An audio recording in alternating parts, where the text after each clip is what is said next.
Ibigo birenga 65 by'amashuri byafungiwe imiryango aha ni mu ntara ya Kwilu mu majyepfo y'uburengerazuba bwa Repubulika Iharanira Demokarasi ya Kongo, aho imitwe yitwaje intwaro yateye ibitero muri aka gace bigatuma leta ifata ingamba zo gufunga iyi miryango cyangwa se igafata imyanzuro yo gufunga iyi miryango y'amashuri. Bamwe mu baturage bakoresha aka gace cyangwa se batuye muri aka gace bavuga yuko uyu mutwe witwaje intwaro witwa Mombono. Uyu mutwe ukaba ufatanyije n'abandi bantu b'urubyiruko b'abacanshuro cyangwa se insoresore zikaba zitera ibitero mu baturage ndetse bakajya no mu bigo bya leta ahantu hamwe na hamwe bagasahura bagakora n'ibikorwa by'urugomo.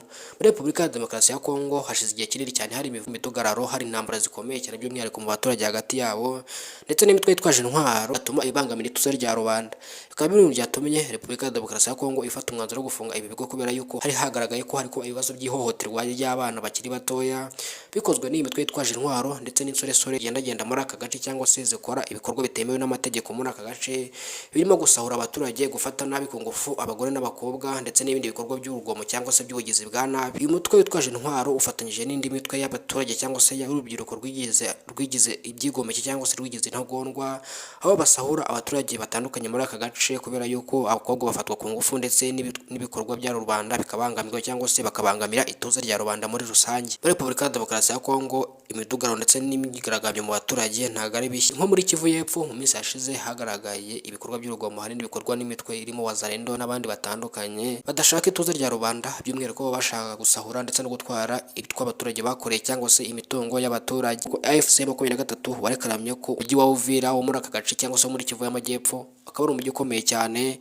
Umutwe wa 23 wavuze yuko ntihagomeza kwama imidugararo bakabangamira ituze rya rubanda, biri mu bintu bizatuma umutwe wa 23 uzagaruka muri uyu mujyi kuko mu minsi yashize ku itariki 10 z'Ukuboza mwaka wa 2025 urafashe uyu mujyi. Nyuma yaho rero baje kurekura biturutse mu masezerano Repubulika ya Demokarasi ya Kongo yagiranye n'uyu mutwe mu gihugu cya Qatar. Gusa uyu munsi wa none umutwe wa 23 wavuze yuko uzongera ukagaruka muri uyu mujyi mu gihe ituze rya rubanda rigomeze kubangamirwa n'imitwe y'iterabwoba, by'umwihariko nabo barimo biganjemo Wazalendo, ingabo z'abarundi n'abandi batandukanye.